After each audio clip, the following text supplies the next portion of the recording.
After the presentations, there will be a Q&A session. And as a whole, we have 90 minutes, 85 minutes now, but as a whole, 85 minutes for that procedure. Let's start. I would like to put some questions for anybody, but first of all to the speakers and commentators, but certainly for the audience as well. Certainly MFF, multi-annual financial framework, excuse me, multi-annual financial framework is a very hot topic. In any case, there is a very long-lasting bargaining process. Everybody knows that interesting situation. I would like to put 4 blocks of questions. The first block, how do you assess the deal? How do you assess the deal in general? Was it the German-UK deal or something like that? Something another? What is the how do you assess the size of the budget?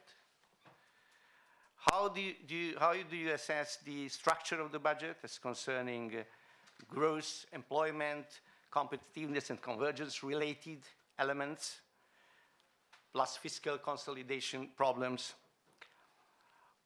How do you assess the deal as concerning conditionalities, quality elements of the MFF?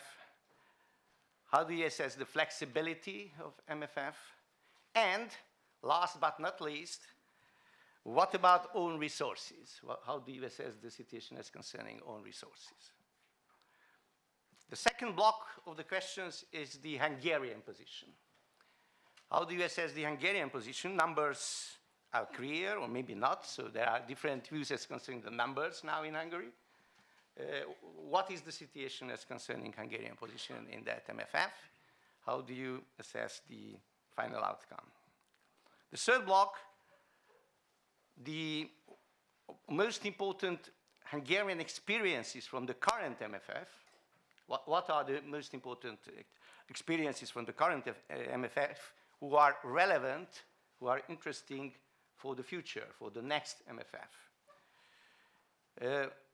One important element of that, what to do to speed up the procedure now in Hungary.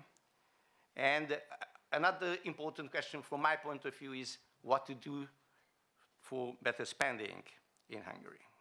And the fourth block, related with the much more wider questions, are we Hungarians really prepared to the next MFF? Society, the government, the municipalities, the administration are really prepared to that or not? The planned institutional changes are creating better positions, or there are risks in that sense? Or planned concentration on the direct competitiveness improving programs in the business sector is a relevant idea, it's a good idea, or there are also risks as concerning that. So these were my four blocks of questions. And now I give the floor to the first speaker, Andriana Sukova-Tosheva, who is the director at DG Employment European Commission. Please, the floor is yours. How do I move the... Yes.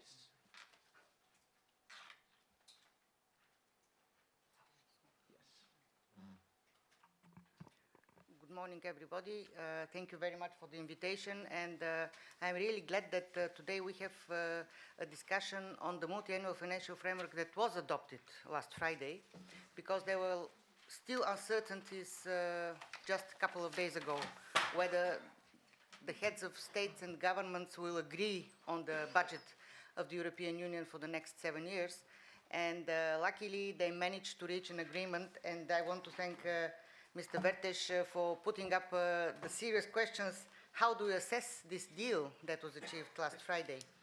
But let me first remind why we have the multi-annual financial framework, and it was created when EU was EU 12 in 1988, and it is a way to overcome some regional annual conflicts coming up depending on certain situations, inadequacy and uncertainty about funding for a midterm to short-term to midterm period financing.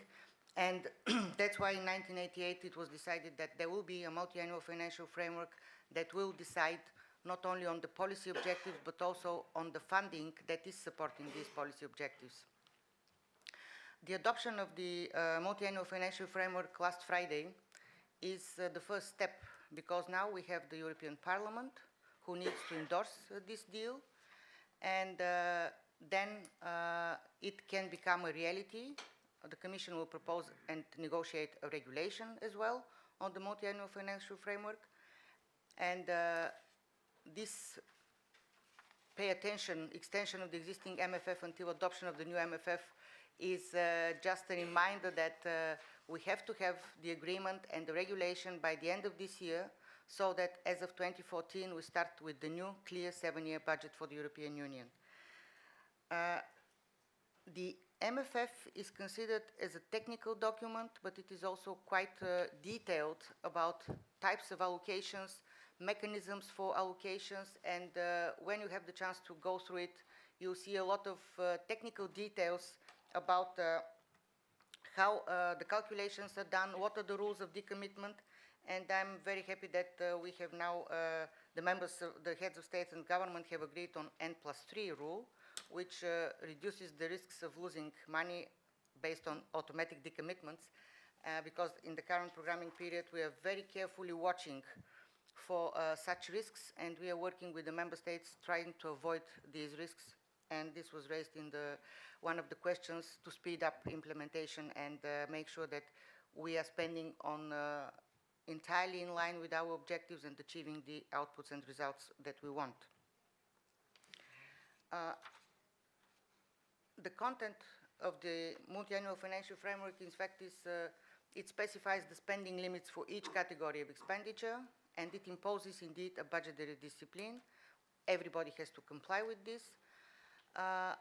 Ensures that the union expenditure is developing in an orderly manner, and it is within the limits of its own resources, but also in line with the main policy objectives that Europe 2020 strategy has agreed upon, and that the European budget is the main contributor and supporter for achieving these policy objectives.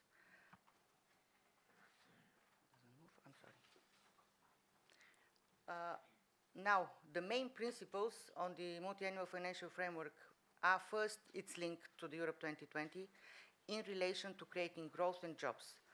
And that's translated in our effort to link all expenditure and all programming to achieving the Europe 2020 headline targets of increased employment, increased investment in research and innovation, in combating climate change, in increasing the level of education and also reducing the early school leavers, improving the social inclusion of the European Union, and so on. Another principle is the key result orientation of the spending, and in the common provision regulation for the cohesion funding, but also for all EU funding instruments, the result orientation is becoming a major focus, as is the European value added of any spending that is made under the European budget.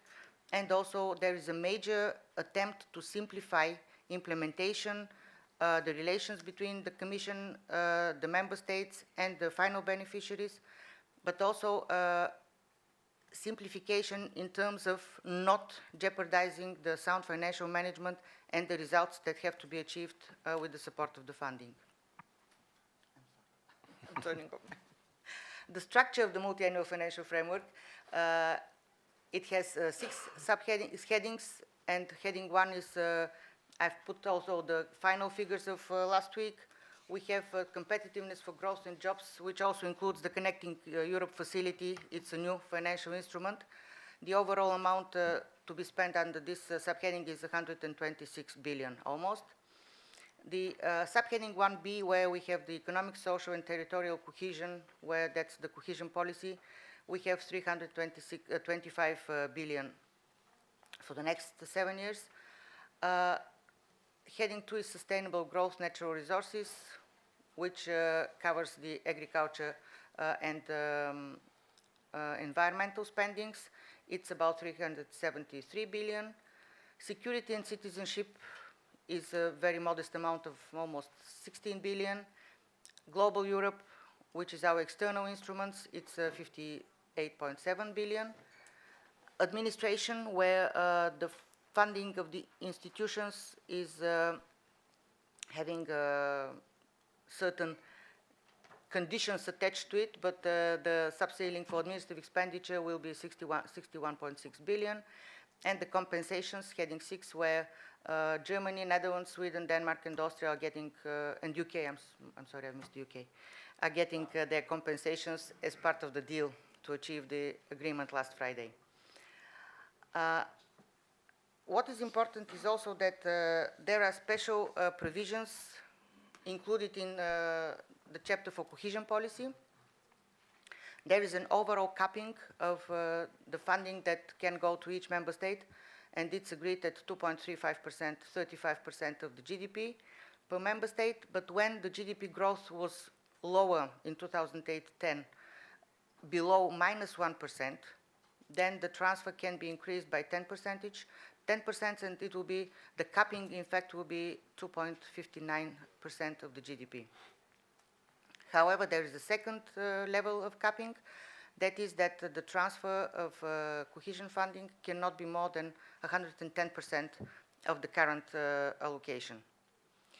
And there are a number of additional elements, special provisions for member states which have experienced the difficulties in the current programming period in the last few years, and the crisis have hit them very badly. So I've put only the special allocation for Hungarian less developed regions, which will receive an additional 1.5 billion euro. Mr. Vertes raised the issue about the macroeconomic conditionalities and additional elements of the spending attached to the spending for the next programming period. It has been recognized as one key problem of the spending when member states have macroeconomic imbalances and face major public finance difficulties, that the spending of the European budget programs is really affected badly.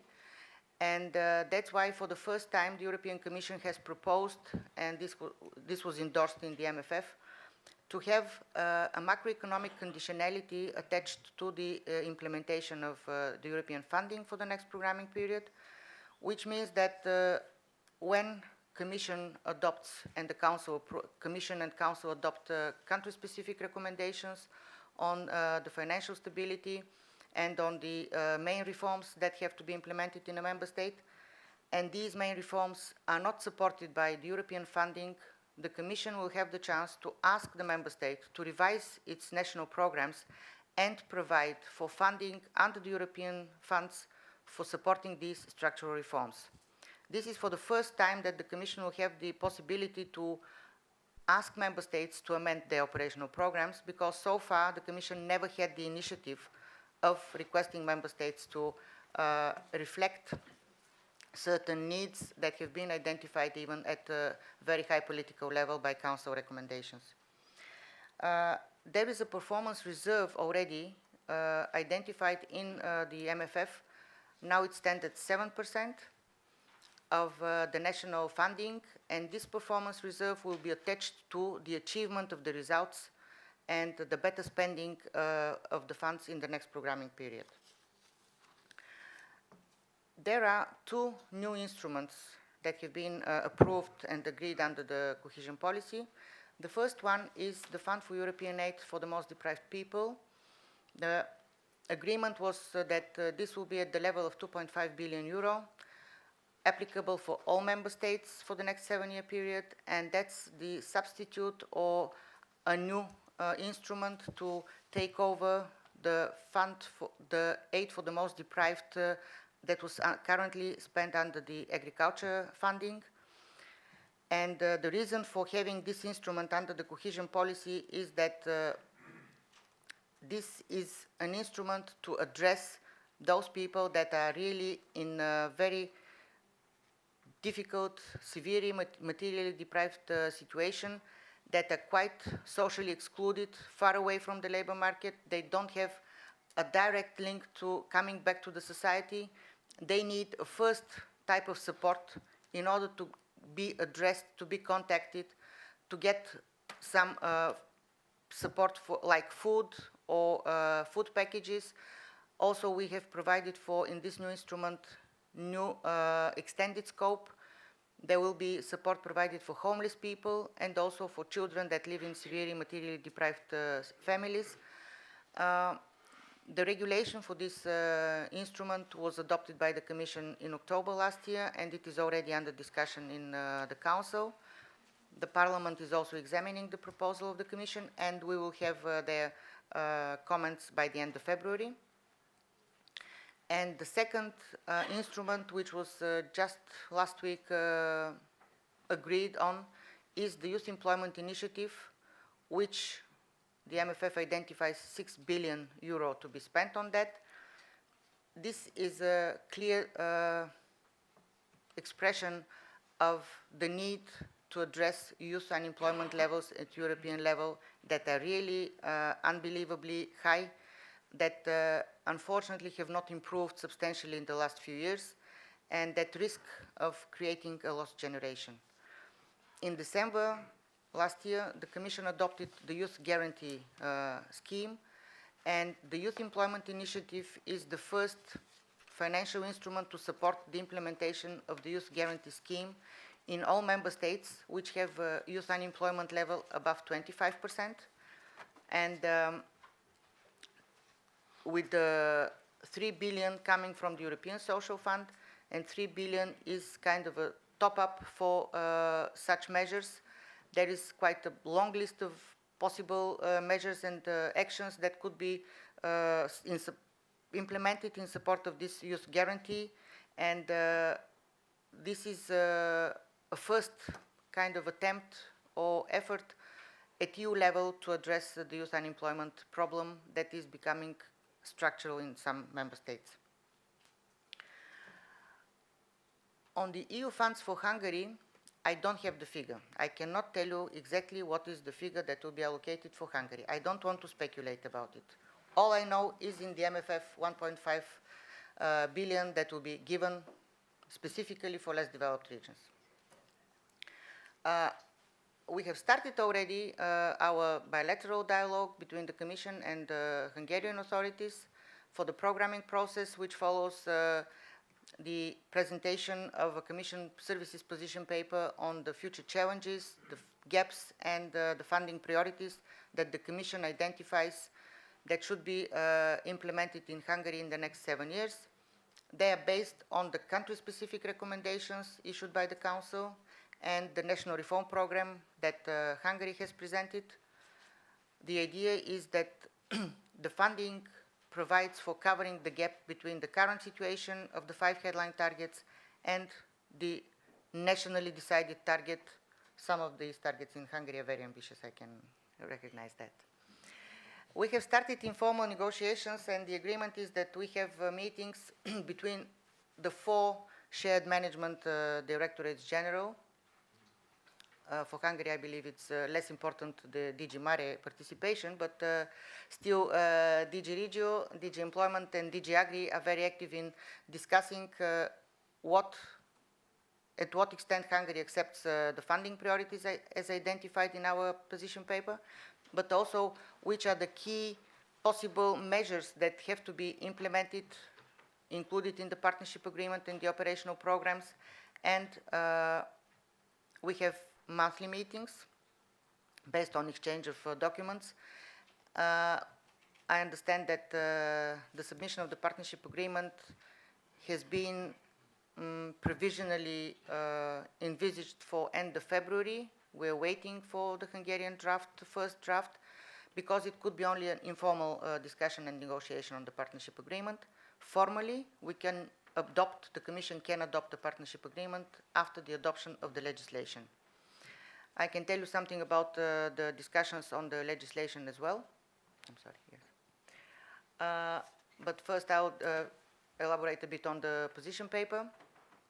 As I mentioned, it is based on the country-specific recommendations, and identify challenges. So the Commission identifies that enhancing business innovation and competitiveness is a key for Hungary. Sustainable infrastructure development is still a challenge. Increasing the level of employment and social inclusion and efficient use of natural resources are the identified key challenges. And on the basis of this, we have identified 4 investment priorities. I would elaborate only on the investment priorities linked to increasing the level of employment and social inclusion. They are linked to improved capacity of the public employment services and strengthening active labor market policies, integration of vulnerable groups in all areas of life, quality of education and ensuring access to education for all, and efficient public administration developed in Hungary as a key for not only better functioning internally, but also for increased competitiveness of the Hungarian economy. How the negotiations now continue on the legislation. Almost the entire common provision regulation and fund-specific regulations under the cohesion policy have been discussed with the Council. The Parliament started in September the trilogues where the Council and Parliament discussed together with the Commission the drafts of the legislation. What these trilogues continued to achieve by the end of last year is an agreement on the chapter, all the articles related to strategic programming, so that member states can start preparing their partnership agreements and their operational programs. We are now discussing the common strategic framework, where the Commission is trying to identify the best way of coherence, consistency and complementarity between all financial instruments, not only within the cohesion policy, but also with the other EU financial instruments, and identifying key actions which can guide the member states when preparing their operational programs, how they can best achieve the results that they want. Coming back to some of the statements in the first opening session, I don't want to defend the Commission, but the Commission is not the only kind of guilty for a certain impression among citizens that we are totally detached from reality and we don't know what's happening.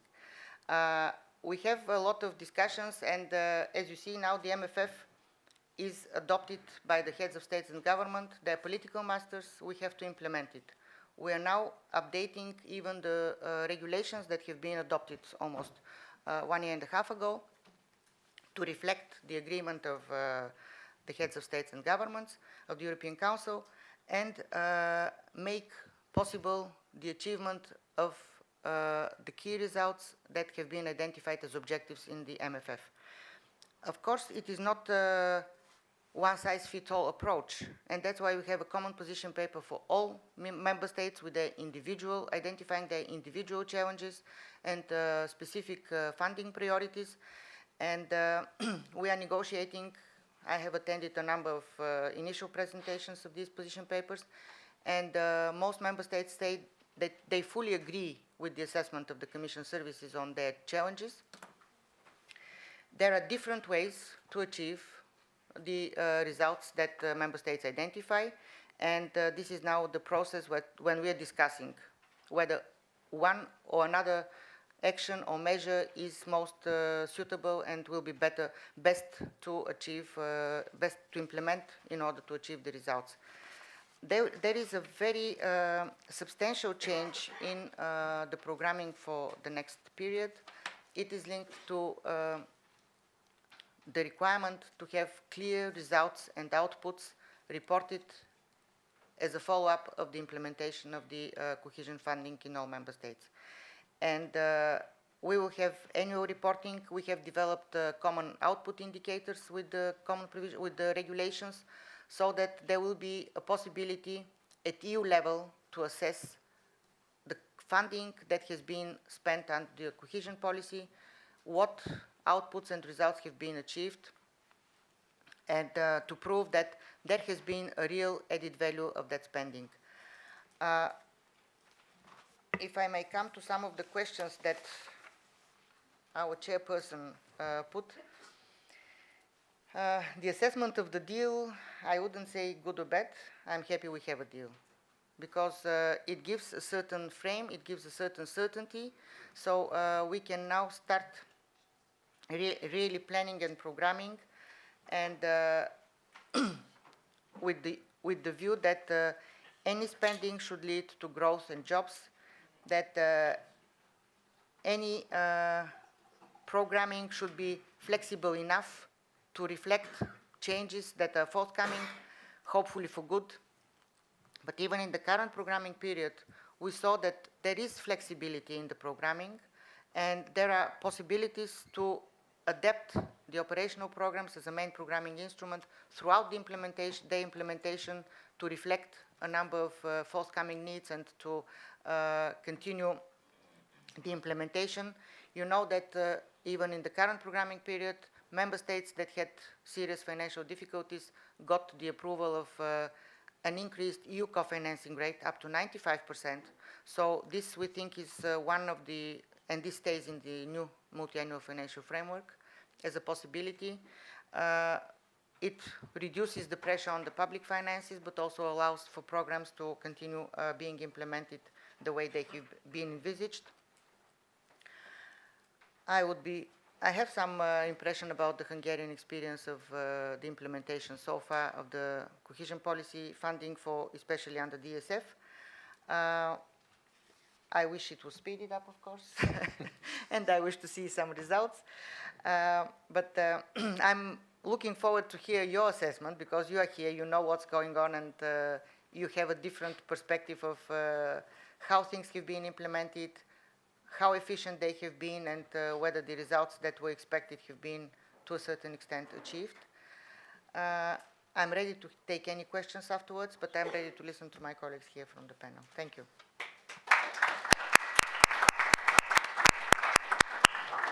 Thank you very much. And now I give the floor to Balazs Mosonyi, who is expert on cohesion policy.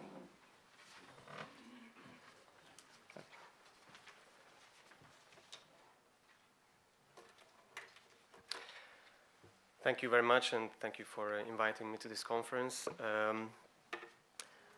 I would mainly focus on my actual perception of the deal and the whole 7 years budget, focusing on cohesion policy, because that's where I was working for a long time, and that's where I have the most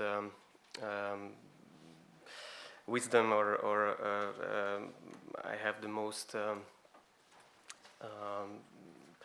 numbers and some actual facts that can be more clear afterwards my presentation. So when we talk about the cohesion policy, I think we have to see a bit more than the actual sum of money, and we will talk about the money, but it's not only money that matters. The cohesion policy is, and we had the key speakers beforehand, Mr. Fischer and Mr. Schwarzenberg. They were really addressing a positive attitude, a positive view on the union, and how the union's individuals can be closer to the union. Now, cohesion policy is one of the tools that can really bring you closer to the union. It's something that's really tangible. It's something that you can really see when you walk on the street, even in this street, in Nador Street, which was part of the refurbishment project of the inner Budapest program. So that's where really people and individuals can feel that there is something of solidarity, there is something that we get also from the union. I think this policy is really important to understand, to let every individual to understand what does it mean to become a European citizen. The total budget and the numbers. I think we have heard in the previous presentation what were the numbers. I think the important message is that still cohesion policy is favoring as its own objective the shift or the majority of the funds to the poorer or to the poorer regions. If you look at the pie chart that was drawing, more than half of the funds is going to the least developed regions. It means the regions which have the lowest GDP per capita parameter. Another significant part is going to the transitional regions, which are relatively well off, but they are, of course, still the poor regions. Another part is going to the Cohesion Fund, which is really, again, something for the least developed and for the major infrastructural needs. And the smaller part, really, if you can see the competitiveness number, 50 billion out of the 325 billion is going to the rich people. Now, if you look at this policy, there was always a fear that this will be an aid policy. It becomes really an aid policy because it's just a simple transfer from the rich to the poor, but it's not. It's also a really important part of the whole European Union's working. The policy is made up of 27 members. Everybody is receiving funds, and everybody is working together that these funds are really allocated in a good way. If you see the brackets show the numbers which were in the original deal, the November deal, which was, of course, not agreed. And this also shows that there was, in the very last moment, in this Thursday and Friday evening, there was still a shift from the rich to the poor. There are 2 billion euros to the convergence regions. Another small piece of money to the outermost regions, which are especially in geographical terms. And of course, there is the decrease. We can see that there is a decrease of about 10 million euros since the last agreement, so since the November proposal. And of course, there is the decrease from the 2007 period, which was 348 billion, so about 20 billion less than, or more than it is now. We have heard the main budgetary elements. I would just like to reflect on some of the really interesting parts of the deal. The one is the capping, which is that's where we are affected. I mean, when we are talking about we, then it's Hungary. The capping means that you can't have more funds from this budget line than a certain number of your budget or your GDP. And this is 2.35 for most of the countries, but there are some, and Hungary is part of that, which receive more, is 2.59. It was one of the biggest wins, biggest gains in the deal.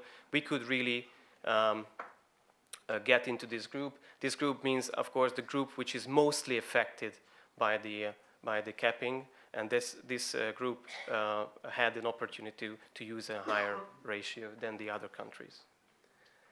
The candies, I think this is the nicest part of the deal, and this is really where we can see how the Council is working at the very last moments when all the delegations are coming to the Council presidency, and they are saying what they need, and there is a really market type of negotiation. You can see the numbers. I don't know if you can see it, but I can maybe read some of the numbers out. Greece is receiving 1.3 billion more than it should receive, or it was in the original proposal.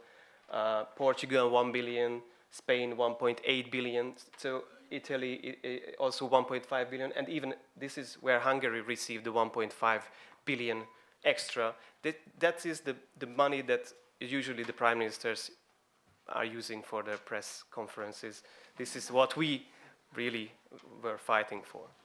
But even there are small numbers, like Belgium is receiving 100 million euro, or even Germany, which is not a really poor country, is receiving 700 million more than it was receiving before the Council started.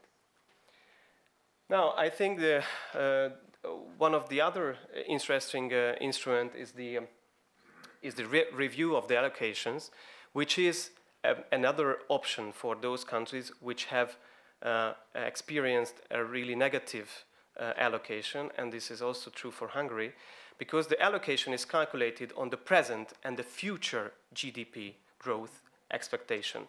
And for Hungary, this is not really fortunate right now in the moment. So there will be a revision in 2016. If our GDP growth is higher than today's estimates, then we are able to receive some of that 4 billion euros. And this is, of course, true for other countries as well. You can't lose, but you can gain a bit more of the funds.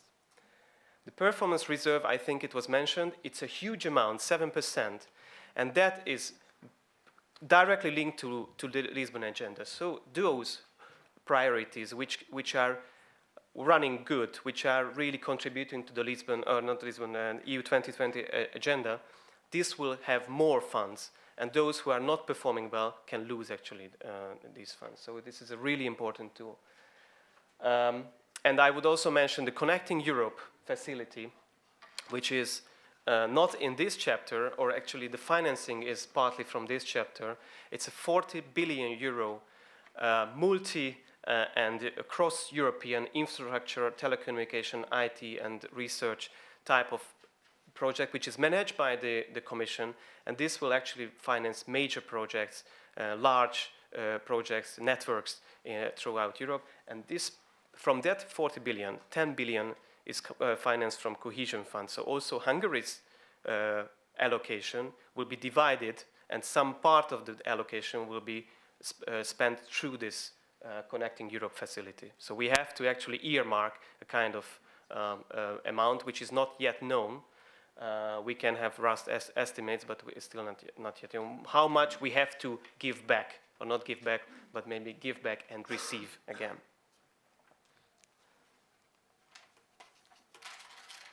The other features that this policy is really facing, I think also it was partly mentioned, I would just like to emphasize maybe a few of the issues.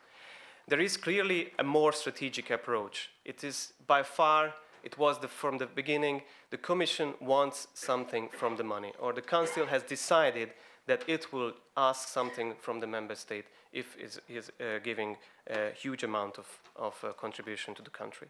This is the overarching principle, and I think this will also be a difference when we are talking about how we spend the money, how we are using the EU funds. Because if we are not reaching the targets, this whole amount will be not for us and not eligible. So we have to have a good programming, a more strategic focus programming. We have to link our national policies to the European goals and vice versa. So the whole European Union thinking is that with these funds, it tries to push the countries in a way that they have a common goals, common achievements, and they are using this kind of amounts also in order to help these objectives. I would skip the other ones. We have heard from the director. I think the concentration and the thematic concentration is really the most important new feature of the 2014 period. Now, what is Hungary is gaining, and why is that important? Why we are talking about the Hungarian contribution? Now, in 2007-13 period, we have received, and this is listed, 25.3 billion euros. This is calculated on 2011 prices. Everything is now calculated on 2011 prices, just to be able to compare. This 25.3 billion euro was so much that everything what was in the Hungarian budget after 2007 was going for the co-financing of the EU money. Everything what was built from 2007 up to now was 97% out of EU money, and plus the co-financing. It was so much, it was such a high amount that we cannot really forget that this is the development money of Hungary. So this is where we have the most to lose or to gain. If we use it in the right way, then this country have a really, really good asset. If we are losing in the wrong way, then we have a problem, because there are no other resources, and this is a really important message. Now, what we have, I think from the Commission point of view, it is very wise not to communicate any numbers. I can communicate because I'm just an expert. So the numbers that we are having, and these are not estimates, but no, let's say they are estimates. They're really, really good calculations justified by many sources. but they are not official. 24.5 billion euros. So that's what we are receiving. That's including the pluses and the whole negotiation talks. This is what we're getting from this chapter. Now, if you read the media and the press, the communication of these numbers were a bit strange. At least what we can see here is that we lost 4.8 billion euro, about 20% of the allocation. Now, this loss was due to many factors. This loss was because of the calculation method was a bit different, or actually it was not favoring Hungary. And that is because of the capping, which was formerly much higher, and now it's 2.59 is actually is lower. And another factor, because the Central Hungarian region, and I will have an extra slide on that, the Central Hungarian region will have a really, really unfortunate situation. I will show you the numbers. These are really extreme. We lost a lot of money for the Central Hungarian region, which is Budapest and Pest country. We have to see that these all add up in 4.5 billion euro. Also, I'm showing you a graph, which I really don't want to see it anywhere, and this is not official. These are the positions of different countries in their wins and losses in the cohesion chapter. This is not official. I didn't say anything about it. You can see the numbers are in million euros, and the countries you can see. The biggest winners, of course, and of course, there are reasons behind it. Croatia, because it was not receiving funds. Obviously, it will receive funds very, very soon. Romania, which received much less in the former period. Poland. That is, for me, it's also something that I can't explain. Poland did something very, very well. Received almost 5 billion euro more than they received now. They're the biggest receivers of this chapter. Even Slovakia did gain almost 2 billion euros. And a lot of countries have kept their allocations. Yeah, the Lithuania, Estonia, Bulgaria, and all the countries that you can see, Malta, Austria, France, Netherlands. And then there are the one on the other side. Slovenia is losing funds because of their GDP growth, yeah, because the capping also affected them. Italy, also because of transitional regions. A lot of regions which were former receivers in Italy are not receivers anymore. Portugal, also transitional regions. There are some regions which were great beneficiaries. The southern side of Portugal, Malta, they were, for 20 years, they were getting so much money that they actually couldn't use. But now they are receiving less. Greece, also of transitional reasons. And then Hungary. Hungary is losing, as you have heard, about 5 billion euros. Czech Republic, because of GDP growth. And then Germany and Spain, also because of transitional regions. Germany, the former Eastern regions, received a huge amount of funding until 2014. And also Spain received, they were one of the biggest receivers. Now their transitional regions are more well-off, and that's why their allocation is smaller. So as you can see, that within this deal, which was a little bit smaller than last time, there are winners and losers, and I think it's not only a part of the last time negotiation. It's not you can't win these amounts in the very last moment. It's not depending on how much you act in the council negotiation in the 24 hours or 48 hours. It's a part of a really long procedure, how you present your interest, how you build up coalitions. Last time in 2007-13, I was part of this coalition.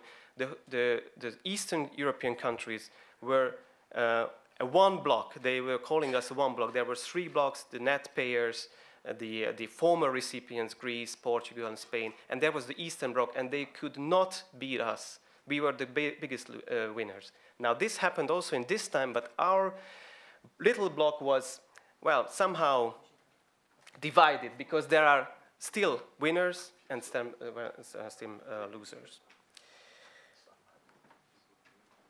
And my biggest problem as an expert is Central Hungarian region. Now, Central Hungary is not only one region in Europe out of 270 something. It's not only one region in Hungary, but it's the most important region in terms of economic competitiveness, in terms of employment, in terms of education. These are goals, yeah? These are words that are really important in order to achieve EU 2020 targets. You can't achieve any target in terms of higher employment, higher educational percentage, higher growth rate without the Central Hungarian regions. About 40% of all economic activities linked to this region. About 40% of all economic actors are registered or actually active in this region. Half of educational organizations, including all education, primary schools and even nursery schools, they are in this region. I don't have to explain in this particular university how important Budapest is.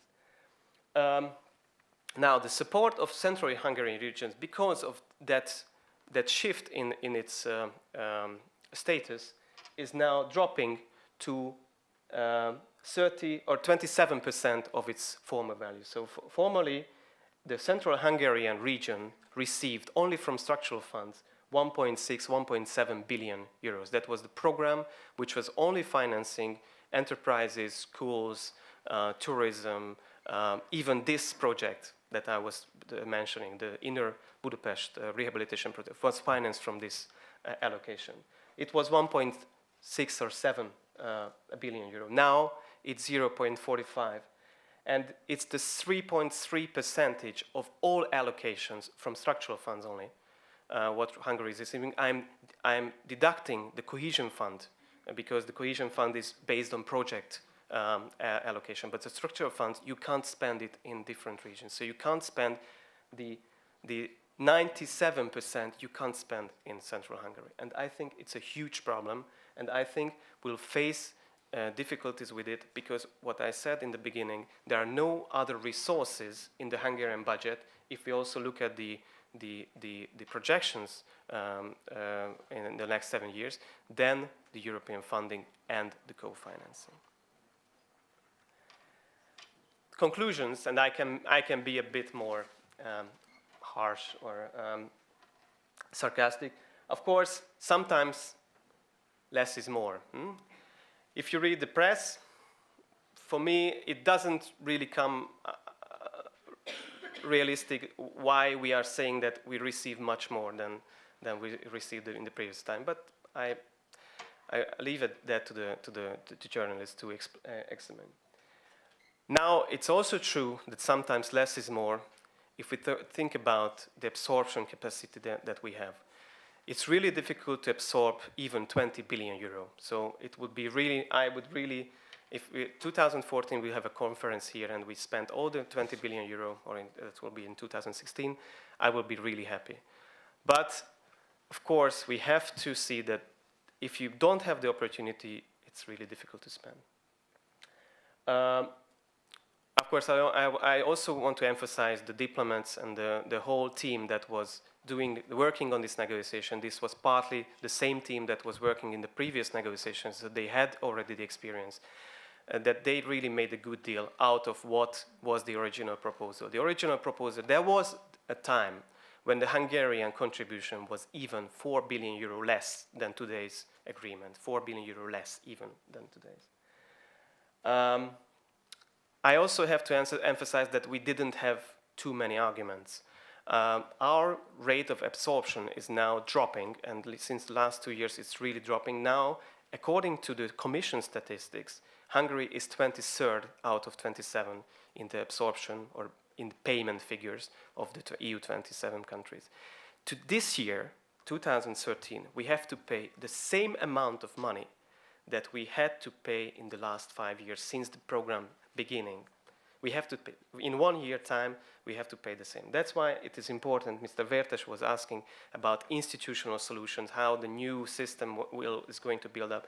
If you want to use 4 billion euros or 5 billion euros in a year's time, then you have to have a really cruising speed organizations, cruising speed institutions. You have to have people who are working day and night, and not people who are seeking for jobs because their institution will be cancelled, or it is now somewhere it will be located in another ministry.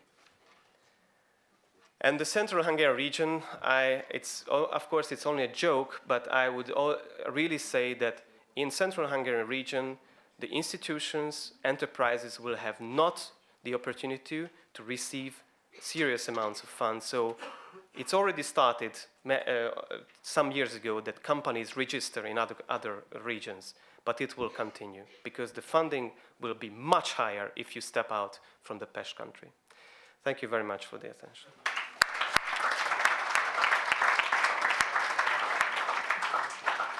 Thank you very much, Balazs. It was a very interesting speech. And now I give the floor to Arato Krisztina Arato. She is Associate Professor, Faculty of Law at Lorand University. Krisztina, the floor is yours.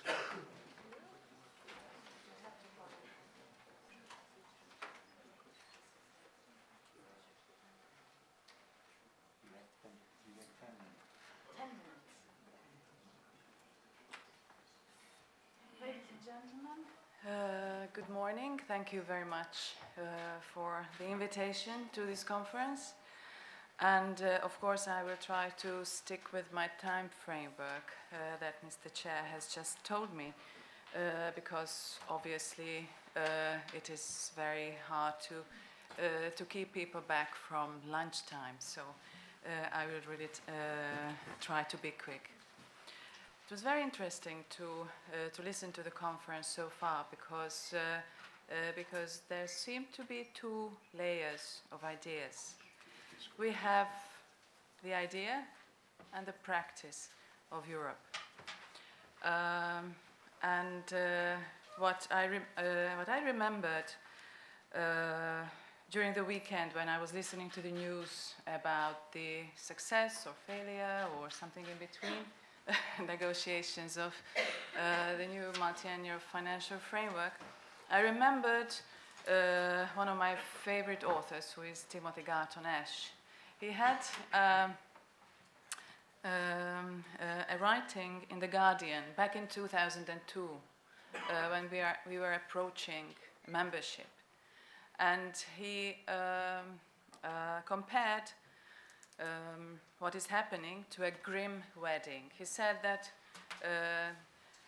we've been engaged with the Central Eastern European countries and the European Union for 15 years, but how happy can the partners be when actually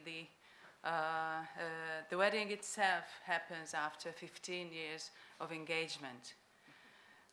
So he was demanding that the idea of Europe was forgotten, because when we started the process, it was all about the unification of Europe, the healing of Europe, and what we ended up with was basically mean-spirited wrangling and wicked negotiations behind closed doors.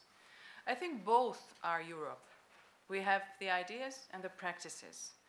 And I will partly stick to what has been said before by the two distinguished speakers. I will partly talk about numbers, but I would also like to have Professor Miszlivetz, who I'm sure is more into the idea of Europe.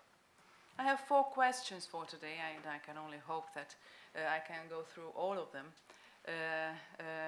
in this very limited time. I would like to a little bit step back from numbers. Maybe I will also skip the first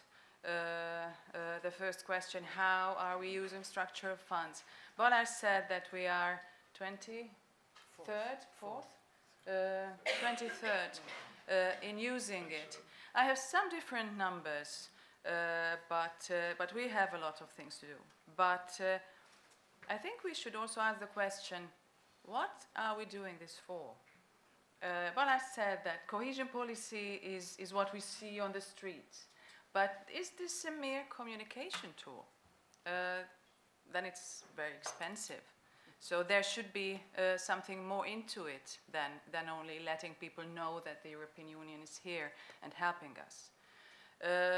Obviously, the most important message and target and objective of structural funds is convergence. But there's a lot of debate in convergence economics, whether it is at all possible. So I will refer to that. And also I will ask the question, how are we doing with that? And how are we planning to make a difference? So first of all, how are we using structural funds? KPMG published a progress report for the Central and Eastern European region, a sort of a midterm evaluation of the 2007-2013 period. And they compared us in terms of contracted money and spent money. And I think this is a rather good comparison. You see all the numbers on the slide.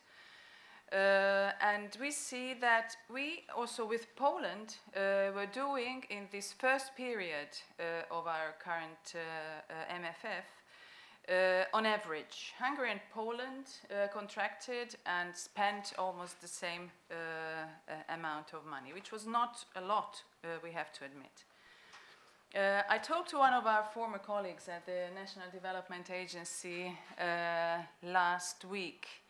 There are numbers published, actually refreshed every day on the website of the National Development Agency. And I found, well, not in terms of contracted ratio, not a bad percentage. In total, over the 15 operational programs, according to NDP, National Development Agency, data and my own calculations, which might not be correct, but it is more than 80% that is already contracted. We have only 11 months to go, so it is still a high amount that should be contracted. What is really small is the amount that was spent. It is 43% so far. We have the N+2 rule, so we have, after this year, we have another 2 years to go. But still, it will be a challenge.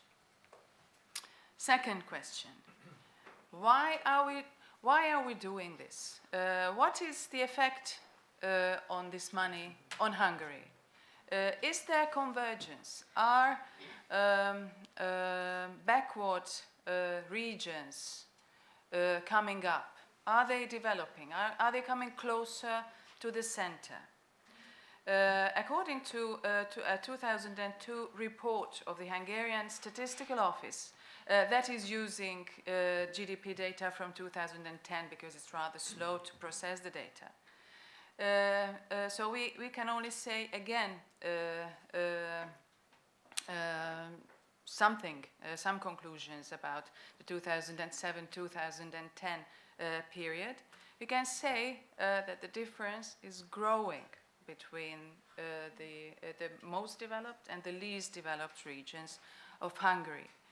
Balazs also mentioned that Central Hungary, that has the highest column in this chart, is producing almost 50% of the Hungarian GDP. The Trans-Danubian part, so that is the western part of Hungary, is also contributing a lot more to the Hungarian GDP than the eastern part of Hungary. According to the calculations of the Statistical Office, Central Hungary and the western part of Hungary, on average, in this 2007-2010 period, grew by 0.4%. In opposite, the eastern part of Hungary went back by 0.8%. So exactly what is the biggest objective of structural funds, we actually couldn't make progress on that. You could say that this is the crisis. It is the crisis that killed these processes. that is, of course, very difficult to detach the effects from the crisis and the effects from structural funds. It's something maybe almost immeasurable. Still, Central Hungary was able to grow. So there must be something wrong with our approach, or something where we should improve. So there is also the theoretical questions that I would not like to go into detail, also because of lack of time. So there is a huge debate whether convergence can be fostered at all, in principle. There are a lot of economists who say that it is basically impossible. But there is rather recent, of course, a lot of researchers say that, yes, it is possible. It is possible only under certain conditions. And the latest research I found from Professor Sasha Becker from the University of Warwick, who actually executed a very impressive project recently and published it in several journals. He found that objective one transfers, that is more than 80% of structural funds, and especially targeted for the convergence objective, says that every euro spent leads to about 1.2 euros additional GDP per capita. But this is an average data. There are conditions how to achieve that, and he and his team try to identify under what conditions can you be successful in terms of convergence. And he was able to identify two very major conditions that I think we should learn from. The first condition is education, so they found that a region's endowment with human capital is one condition of breakthrough. They identified the share of workforce with at least secondary education as a factor of success. And the second condition for success is the regional quality of government. They carried out an enormous set of interviews with more than 30,000 people at different regions, and they found that the quality, impartiality, and level of corruption in education, healthcare, and law enforcement is also the second key and the second factor for the successful spending of structural funds. So if we agree, of course, it's a subject of debate. I'm actually inclined to accept this, or suspect that there is something in what they are saying. So maybe we can actually achieve convergence, but the question is how. Now, my last question, I hope I'm still in time, is how are we planning to make a difference? Actually, I found two documents when I was preparing for this presentation. One is a KPMG report that has not only published a comparative report on the Central and Eastern European region, but also separately on Hungary, a rather detailed analysis in the middle of the 2007-2013 period. And the other is that for me, the only available source of the next period for the only document that I found as a preparation for 2014-2020, that is the National Development 2020 document. It is available on the website of the Ministry of Economics. The message of this document is that it is trying to be the basis for the next planning period. On the basis of this, the strategy of the next national development will be finalized, and on this basis, the operational programs will be written. So I try to, of course, pick 5 aspects only of the KPMG recommendations and see how this document is doing on this respect. First, the KPMG report complained that the 2007-2013 period actually lacked an overall country strategy. Some of us can remember that this is true. In 2005-2006, there was a lot of talk about first creating an overall country strategy and then deduct a plan with projects and operational programs that we can actually finance from structural funds. But this overall country strategy was never born. And now, this document is trying to be so. It provides visions for 2030, and about itself it says that it is an overall country strategy. We also remember that there was in 2005-2006 there was a separate general development strategy for the country and a different regional development strategy, which was a bit crazy, but this was how planning was going at that time. Now this document merged the two, so it is as it is a more concise document than ever before. The second, the KPMG report said that the plan actually identified sectoral and regional needs, but it tried to tackle all the problems. Thus, the resources has been extremely scattered. We can also call this as a watering can effect. Everything is developed. We spend money on every need. We try to satisfy every regional and sectoral need. So the next plan has to be streamlined. Well, in terms of the number of operational programs, this will happen. The first very short period of time, 2004-2006, we had altogether 6 operational programs. We have an extreme number of 15 operational programs in the current period, but we will only have 8 in the next if this is what would happen. So this might be a sign of streamlining, but of course we don't know yet what will be there in the operational programs. There is another remark still in this second. I will try to be quick, I promise.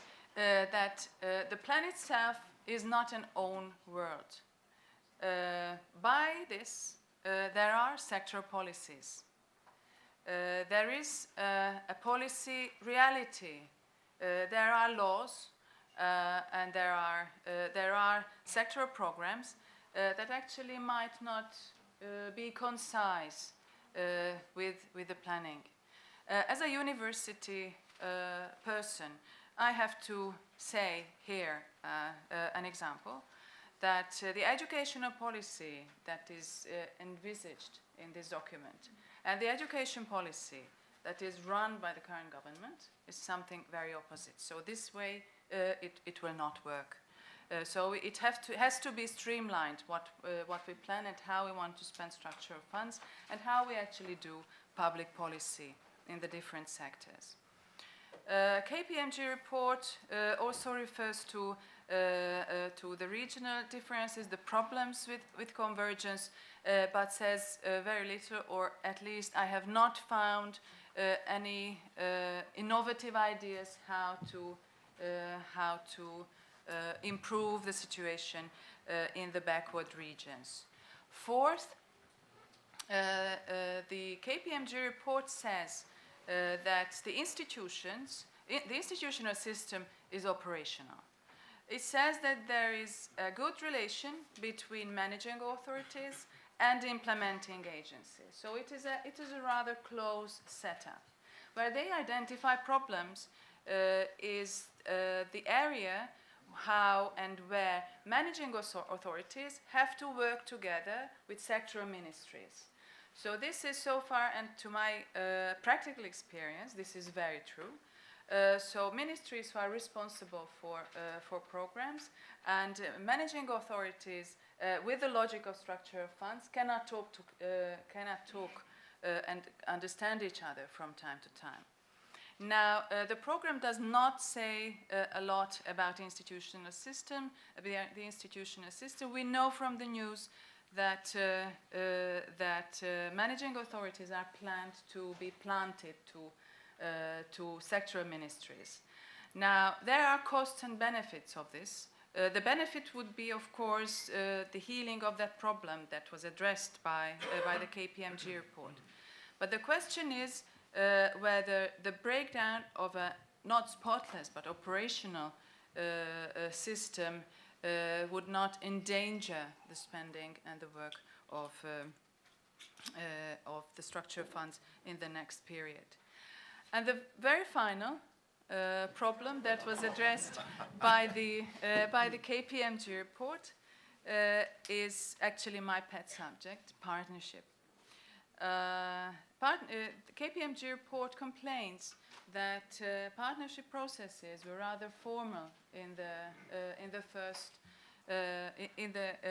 basically current period, and they did not foster bottom-up planning processes.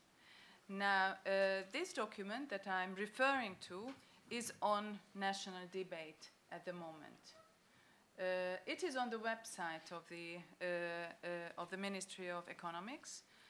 There is an online opportunity to comment on 284 pages. But of course, the scholar's best friend Google said nothing about a public debate about this document. I made several phone calls of the biggest, with the biggest trade unions and employers' organizations in this country. They have not heard about this document. This is a huge problem. And actually the first deadline of the public debate of this document was the 31st of January, but probably there must have been some problems with it because it has been extended to the 20th of February. So everybody still has the opportunity to comment on this document. I would be very brief with the conclusions and only say that if we go back to Timothy Garton-Ash, so this is not a hopeless marriage, but we have to do a lot to make it a success. Thank you very much. Great. Thank you very much, Krisztina. It was a very, very good presentation. I was very polite with you as concerning the timings, and now Miszlivetz Ferenc has a little bit less time. But I give the floor to you. I'm going to have more. Was it? Yeah.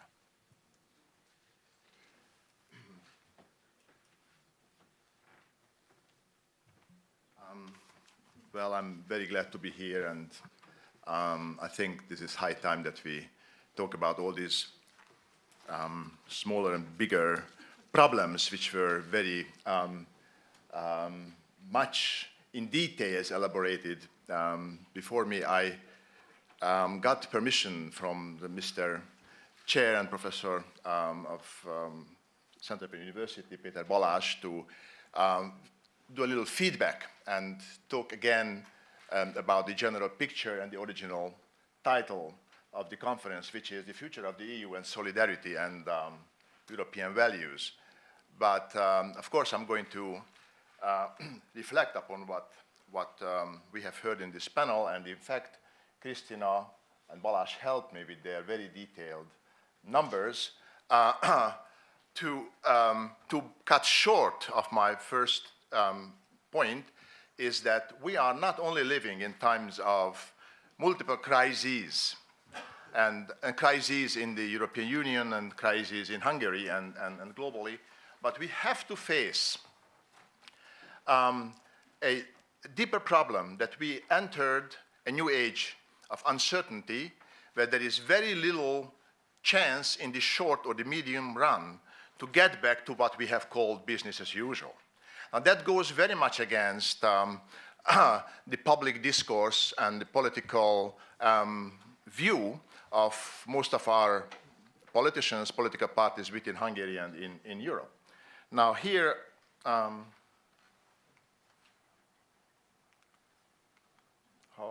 do we use this? Joschka Fischer mentioned that the United States is the continent of market and Europe is the continent of history. I think we have to add that Europe also became a continent of market, so our history includes the marketization of European values instead of following the original intentions of our founding fathers. Jean Monnet was mentioned several times today.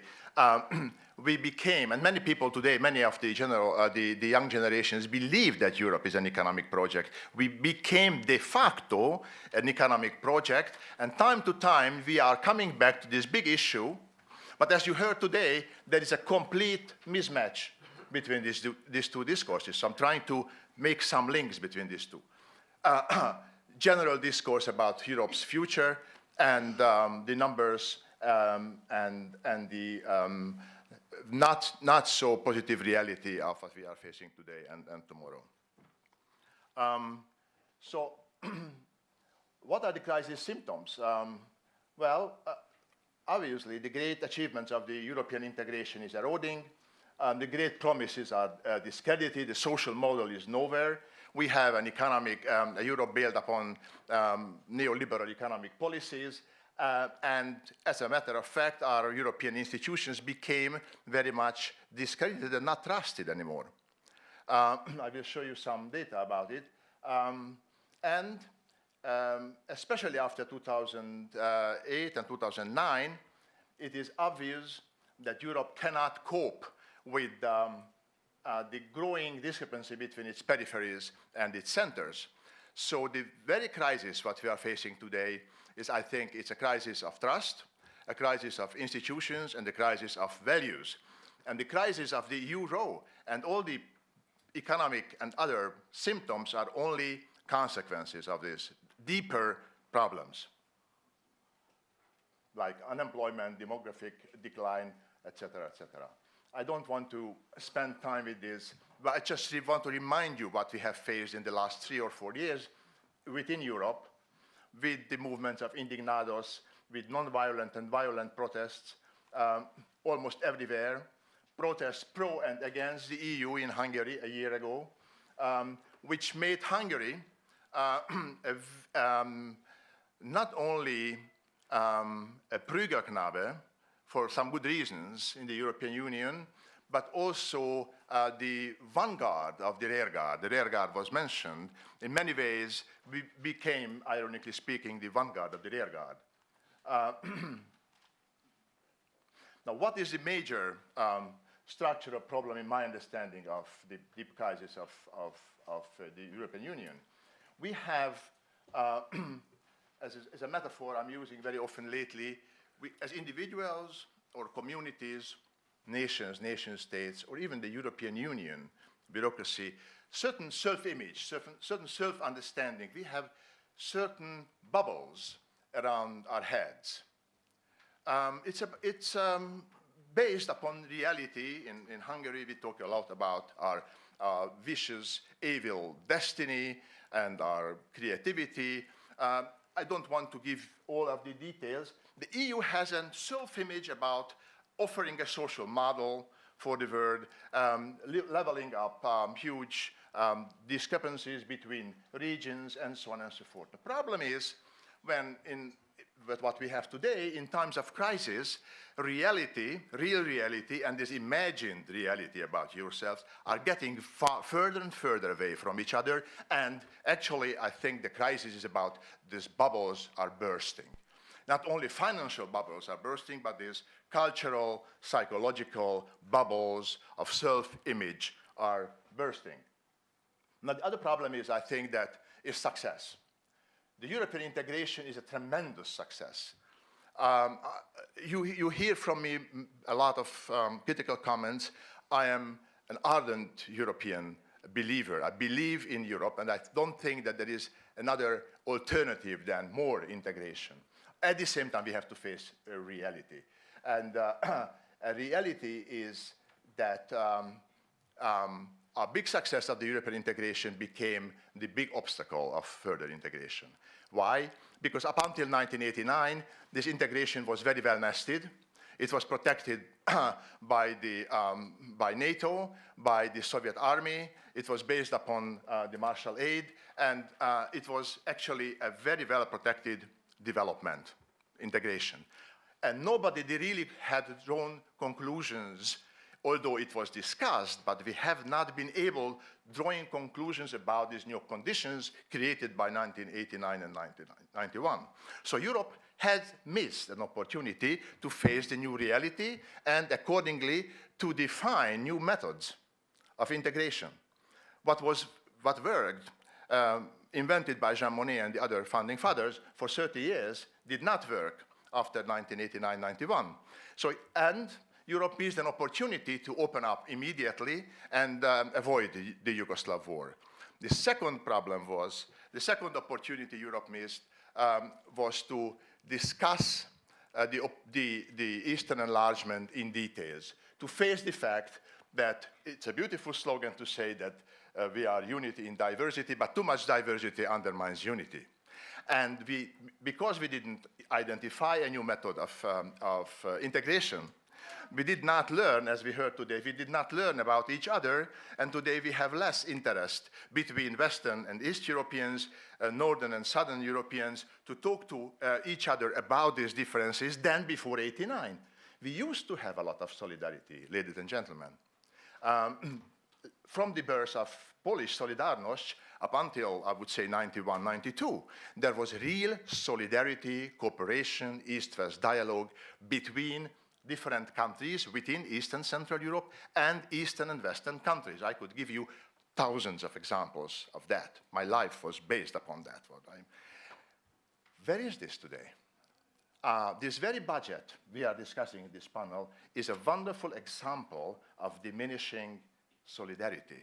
How can you imagine to build more Europe with less than 1% of the budget? It's a nonsense. And Hungary is, again, an extra negative example. As we heard, I don't need to talk about this. And it's a very interesting tableau. It shows that even in the most well-to-do countries, hope about the good economic future is dropping dramatically. In Sweden, Germany, and Austria. But there are more interesting ones. Trust in the European Union and the national parliaments parallel, declining in a dramatic way since 2009, 2010. There is a growing tension between economic integration and political fragmentation. As many suggested, Europe is becoming a big market. And there is a double democracy deficit. That's, I call, the European paradox. Meanwhile, we failed to create democracy on the supranational level in the last 25 years.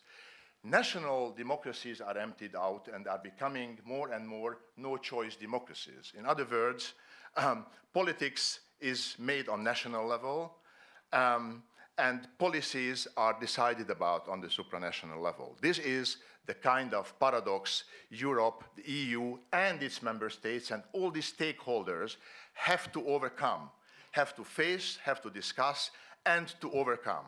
Now, here we are again.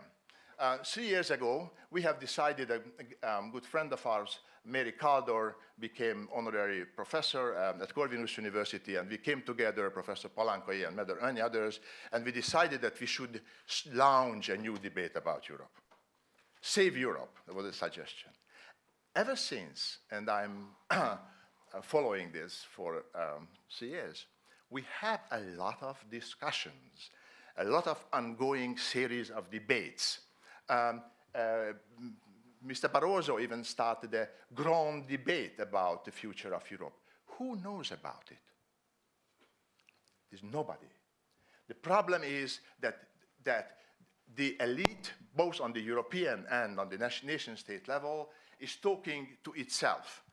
There is no breakthrough. There is no real dialogue. We did not invent those structures of communication which would help us to understand each other. And here I disagree with Joschka Fischer.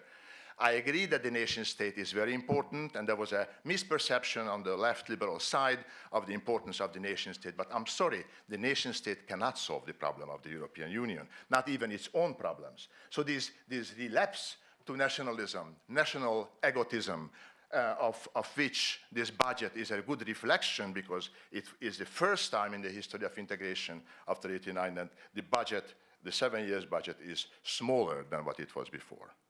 In the time of a crisis when more solidarity would be needed, more cooperation, economic cooperation, more infrastructure should be built, more educational process should be started. Some other two small problems is for self-understanding, apart from media. Why don't we have a European media?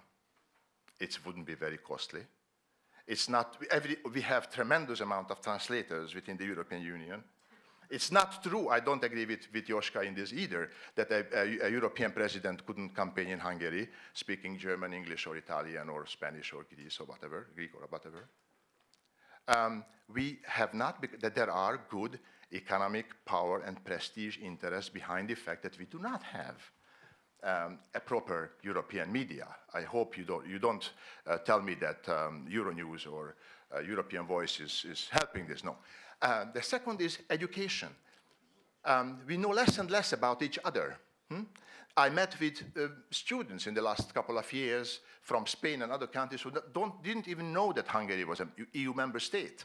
Why don't we have 27 European university institutes instead of one in Florence? These are, I think, the basic questions we need to answer if we want Europe to become competitive. And we heard Europe will never be as strong as the bubble suggested. But if we want Europe to remain in the game, we have to try to answer these questions. I know I spoke longer than I supposed to. I want to show you one more very alarming tableau. That's the demographic decline. And it goes against, again, this white Christian club, we invented the whole world kind of self-understanding. Okay, every year, about 400,000 migrants are coming from Africa to mostly France, Spain, and the UK. And 1.2 million from Asia up until 2050. Whereas you see the numbers, they speak from themselves, the percentage of diminishing populations, Poland -20, Germany -10, Italy -7, France is growing because of the migrants, Bulgaria -35. Some countries will disappear. So meanwhile, we are celebrating our beloved nation states in Hungary, in Romania, and in Bulgaria and elsewhere. This so-called nation state, as stricto sensu, as Hungarians, will disappear or shrink to nothingness. Okay, so this is the point I basically wanted to make, and I think that what we can do in universities like this, that we should have really structured debates, reach out to the public, and start rethink and reinvent Europe. Otherwise, we can't go very far with this shrinking smaller and smaller budgets. I'm very glad that we have a budget, but that's the only good news of today. Thank you very much.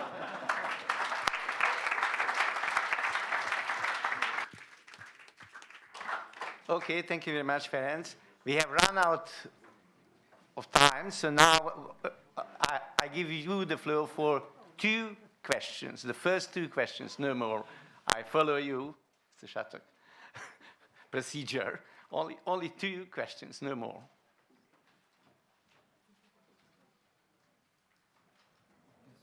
Is there any question? Yes? Thank you very much. It was really interesting, at the same time a little bit annoying. But let me ask, basically not the Hungarians. I'm Hungarian. Please introduce yourself. My name is Tibor Farago. formal State Secretary for Environment Policy, but it's not interesting. I'm teaching now also. Let me turn to the representative of Commission, because you are in a trouble now. You cannot comment. But nevertheless, I am very much interested whether this budget, this approach that was just described now, will lead to a stronger Europe worldwide, not at national level. It was a specific area in the earlier budget proposal from the European Commission. I remember that. That Europe also should reconsider its role worldwide. And the Commission, I like it very much, it's also the interest of each member state, actually, together having a stronger voice in a changing world. I don't see that now. So it's one thing how at national level the fight for more money, which is actually less money. You were very honest, I thank you very much. But what about the role of Europe, EU, it's not Europe, European Union, in a changing world where China was mentioned also by Joschka Fischer, changing role of US and so on. What's your view? And what will or might be the debate of the European Parliament on this specific issue? I thank you. Thank you. Is there any more questions? Yes, there is. There's the second, final. Hello, my name is Veronika Cina. I'm a student here at CEU in the Department of International Relations and European Studies. And my question is related somewhat to what Mr. Mosonyi said. And I would like to ask a question concerning the role of the small member states in such negotiations, as for example, the budget talks. Because Mr. Mosonyi mentioned that there was a group, the Eastern group or the Friends of Cohesion, which tried to somehow influence the budget talks, but we could see that the successes of these states were different because Hungary is kind of a loser and Slovakia, for example, was a kind of a winner in that situation. And I want to know your opinion on this. Thank you. Thank you very much. Now I give the floor for you, but for very short answer, please. Thank you very much. I'm also interested to hear the debate in the Parliament, of the European Parliament. I really join this interest now. In fact, everybody lives in times of crisis, and Europe, you know, is strongly affected by that. The question of competitiveness of Europe is not about only figures. It's about how we spend it. And that's the thing that we are trying to promote now with the new budget, that we spend not only in traditional type of actions, but also innovative. We put a very strong emphasis on research and innovation, and this is one of the titles, thematic objectives for the concentration of the funds. There is a requirement that the funds will be concentrated on research and innovation, climate change mitigation, and energy efficiency, because we believe that competitiveness comes with the best use of inputs, achieving highest outputs. And that's why we put such a strong emphasis on the value added of every single euro spent, showing that this is not just a spending, just an input approach, but it is also an output and result-oriented approach. And we are promoting also, in order to have more responsive and more responsible behavior on behalf of those that benefit from the funds, that financial instruments are used broader than only grants, so that there is a leverage effect, and also there is a more responsibility and discipline of those that receive some funding in relation to how they spend the money, that they have the chance to reimburse. And we think that financial instruments, especially supporting private entrepreneurs, are a major element of increasing competitiveness. Grants are very often considered to be less and less important for the development. One positive thing is that the European Council in December also assigned to the Commission that by June we have to react on the economic and monetary union and its social aspect. And the social aspect is linked to the possibility of increasing competitiveness by increasing the quality of the workforce and the human capital. And there are a few elements attached to that. One is first increasing the level, and I'm very glad that this is not only a perception of Commission studies and examinations, but also KPMG has contributed to this factor, that growth comes with quality workforce. It is impossible to think about quality growth with illiterate people or low-educated, low-skilled people. Second, we have to address the element of social inclusion, of attracting people into the labor market, giving them the chance to work, but giving them also the possibility to contribute to society whenever they can. And this is one of the other aspects of better use of the human capital that is available in Europe. This is linked to providing additional assistance for some people or additional accessibility for others, but this is also a workforce, a human capital that is lost at the moment. And I think that there is a chance for Europe to be stronger worldwide. Currently, there was a report that President Barroso was supposed to deliver at the Council, but there was no time for that, on the trade and Europe in worldwide trade. Europe, as a trade partner, is still on a positive side. But there is an internal difference, major internal difference in the competitiveness of the member states, and this is our internal challenge, that we address and try to overcome the differences in the member states in their competitiveness positions with a lot of efforts. And I really think that the two key preconditions for that, the qualified workforce and the well-functioning administrations, are the key for our increasing possibility to increase the competitiveness. Thank you.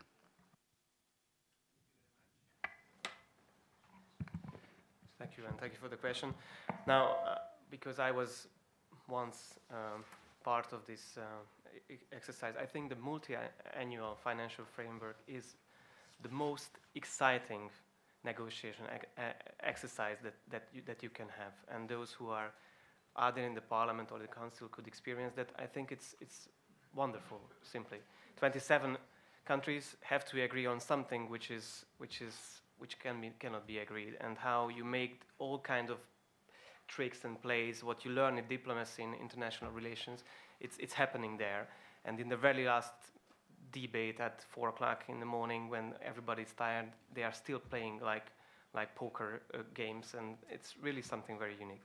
Now, the situation from 2007-13 to now has changed dramatically, because we don't need a unanimous decision in the Council, and that makes things really, really different. Last time, in the last negotiation round, Hungary and Poland actually made a really, really good coalition, and also with other European countries, Central European countries mostly, and could really let the big countries, UK, Germany, and others, believe that we will block.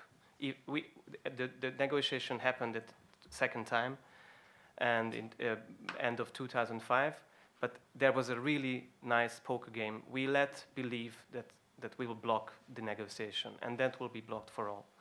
Now, in this time, of course, there is no blocking power of one single member state. You have to have a kind of group of member states. So that's why the Friends of Cohesion was a really strong point in this negotiation.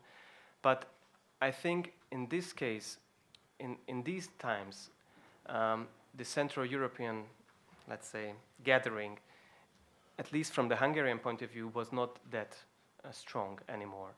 And I don't know what's the reason behind it, but because I'm not in the game, but that's what I feel and hear, and that's what the results show. So there are some countries who could actually say that we don't really matter what Hungary is receiving, because we were at what time, and I'll tell you, we were the biggest losers. There was a time of the debate. We are not anymore, and there was not a strong coalition anymore. And I don't know whether this is because of Hungary's recent perception in the EU or because of any other reasons, but I think building coalition is the only way for a small country if you want to achieve in any, not the financial framework, in any deal in the European Union. That's the only thing. So I really would recommend this to anybody who is making this kind of negotiations. Thank you very much. Now, Krisztina, is yours. Okay, thank you. I think I've used my time. Okay, yes. I didn't have any Ferenc? We'll come back to the debate later. Okay. Well, actually, Professor? If I say something very positive, that yes, of course, at the same time, I was very critical about the present situation. Of course, these structural and cohesion funds are very important. I myself benefit from this in Western Hungary, but they could be used in a much more harmonized and structured way, and this is the responsibility of Hungary, but also I think we would need more, we would need vision, as Karl Schwarzenberg was suggesting. Thank you. Peter Balazs asked me to summarize that panel, which is impossible. So I am not in the position to summarize because that was so wide. I would summarize some ideas, not too much, maybe three. First, MFF from one point of view is a good compromise. It was mentioned that there were no surprise, it was a likely outcome, there were important elements, and so on and so on. It was a compromise which took into account that the Council would like to avoid pressure on Cameron before the UK referendum. And that's why that was a victory of the fiscal hoax, definitely. But from that point of view, it's a good compromise because of everybody others won something as well. So not only the UK, but all the other countries. So it was a normal EU bargaining process, which is normally running on.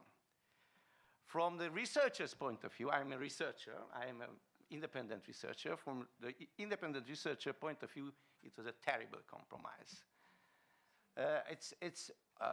EU budget is a fantastic budget. Everything is out of the budget, which is important. For example, all the fiscal elements of European Union are out of the budget. It's not included in the budget. It's a very, very small budget, the world smallest budget, with the biggest integration of the world.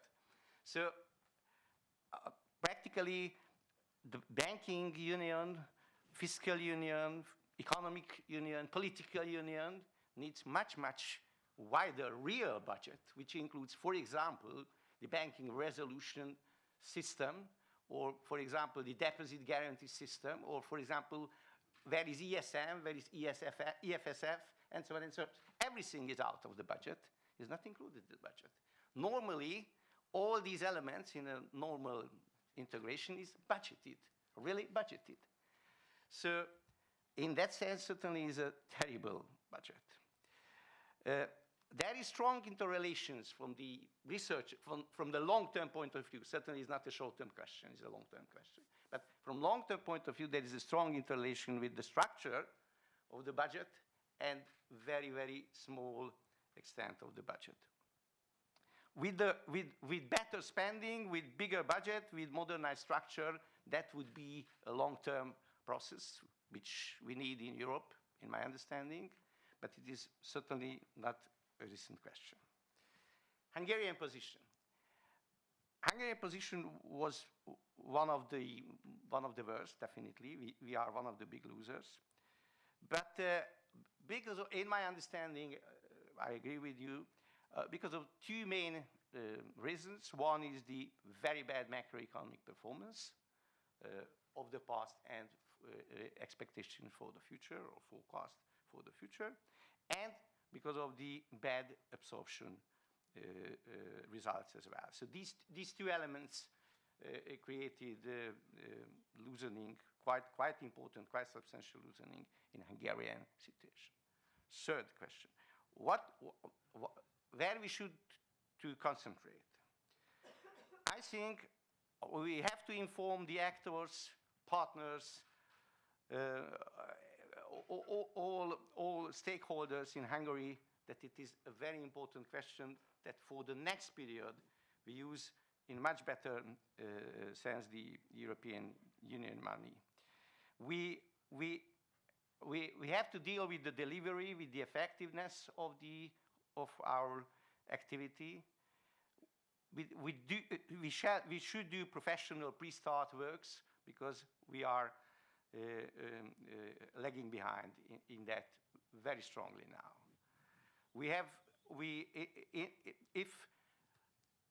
if the problem in Hungary is very strongly connected with structural problems, which had been mentioned by many of my colleagues, for example, education, public transport, healthcare, or regional government quality, mentioned by Krisztina. So if these are the most important problems, why not to concentrate European Union funds to solve that problem, to solve that real structural questions? So that was my short comment, not real summary, very, very short comment on the very interesting debate. Thank you very much for all the panelists who are participated in that panel. And now I would like to invite, not me, but on behalf of the CEU, on the lunch. And the next panel will start 1 p.m. sharply as concerning the economic governance in Europe.